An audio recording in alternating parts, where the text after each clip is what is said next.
back to going around. Today we'll be starting our reviews of the John Carpenter movies. So we're going in order of all the movies that he made, and we're making our way through them and giving our opinions and whatnot. So today we're going to be looking at his movie Dark Star, quite the movie. So today I'm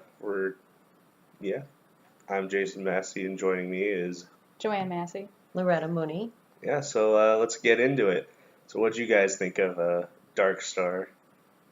This was my favorite so far. Yeah.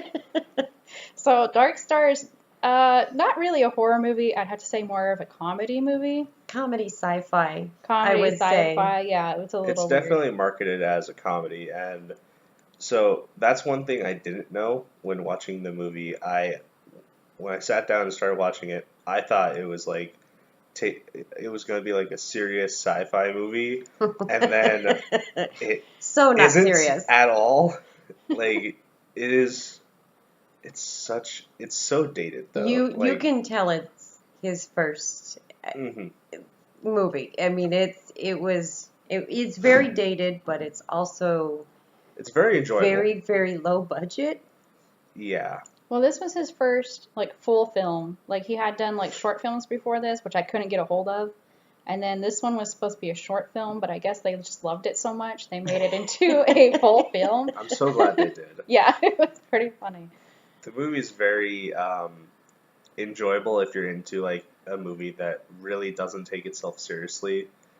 And it's just for me it was a very enjoyable experience, even though a lot of the comedy is very dated and especially since it was his first film and not very high budget, very not good looking, I guess is the word you would use. Yeah, it was not good looking at all. They had so a brief description of the film is there's this crew of 4 people. Was it 4? I think it was 5. 5 because you had Talby up in the tower. Yeah, you had Talby, the 3 dudes in the control pit, and then their dead captain. Spoiler. For a 40-year-old movie. Came out in 1974. But, yeah, because you had the 3 dudes. So their whole job is to fly around space, and they find unstable planets, and they blow them up.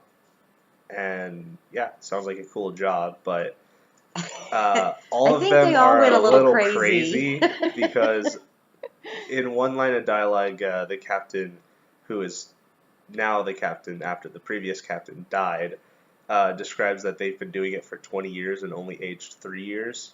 So, yeah, they're a little space sick. They've picked up an alien along the way. As a mascot, one of them mentioned that they wanted the mascot, and the alien is literally a beach ball. With feet. With feet. No joke, when she was telling me that it was a beach ball, I was like, alright, it's probably a beach ball with some paint or whatnot, but it probably doesn't look as bad. No, it looks just as bad as you imagine. Yes. It's literally a beach ball. When it was pulling the plank. Oh my god, that was so hilarious. I couldn't stop laughing. That movie is something else. It's one of those, I literally sat there the entire movie and going, what the hell is going on? Why are they doing this? I know. And the bomb's got attitude. Yeah, the bombs have attitudes. Yeah. The movie's great. I would definitely recommend it. Yeah, me and him liked it, Mom. Her and her cheesy movies. I hate cheesy movies, and this was really definitely a cheesy movie. Absolutely a cheesy movie, but it was funny. I have to admit that I was laughing most of the time. The ending had was perfect. It had me cracking up. So towards the end, one of the bombs has a malfunction due to them flying through a meteor storm or something that screws up their communications between their computer and their bomb, all of which have attitude and shit. And the computer is like, bomb, you have a malfunction. He's like, no, I've been programmed to detonate. And they keep going back and forth, and the bomb ends up detonating inside the ship, which I love the scene where the bomb's let there be light, and then it explodes. And Because he starts questioning what's real Yeah, and stuff. because the captain so the bomb starts a timer, and the bomb refuses to abort the timer because he's like, no, I've aborted 3 times. I'm going to detonate this time. Fuck you all. And so the captain ends up like talking to the bomb and like making the bomb have like an existential crisis. And the bomb's like, fine, I need to think about this, and like goes back into the ship. And then the bomb like decides to blow itself up because it's like, in the beginning, there was only darkness in me. Let there be light, and then explodes in the ship, and it kills half the crew. But Talby, who is like the what would you describe him as? I don't know. He was just like, he just sat up in the little tower and like Yeah, watched he the was. stars. If it'd be like a crow's nest thing, like he was the dude Yeah. up in the crow's nest, like looking for shit.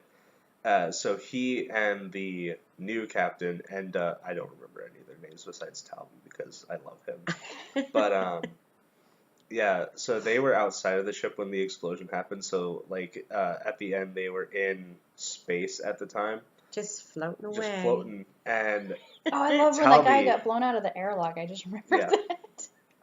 I love how he goes flying out. He's like, oh. Yeah.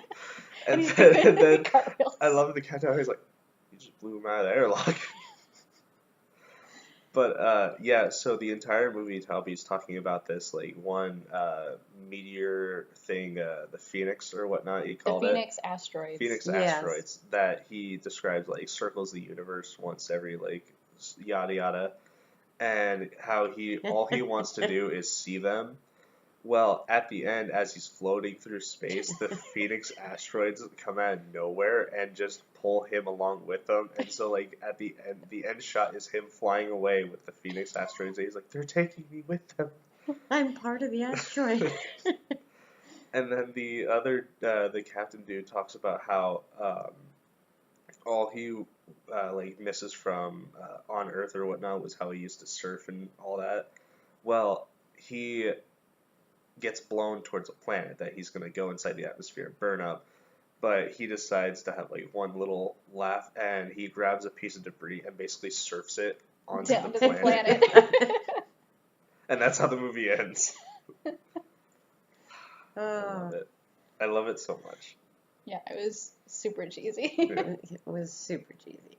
I don't think I've seen cheesier. I'd rather watch Evil Dead 2. Dark So, Star. Yeah. It was Highly terrible. recommended. It was terrible. It's Sci-fi so terrible comedy. you have to see it though. It was so bad it was good. Is how I would describe it. Yeah.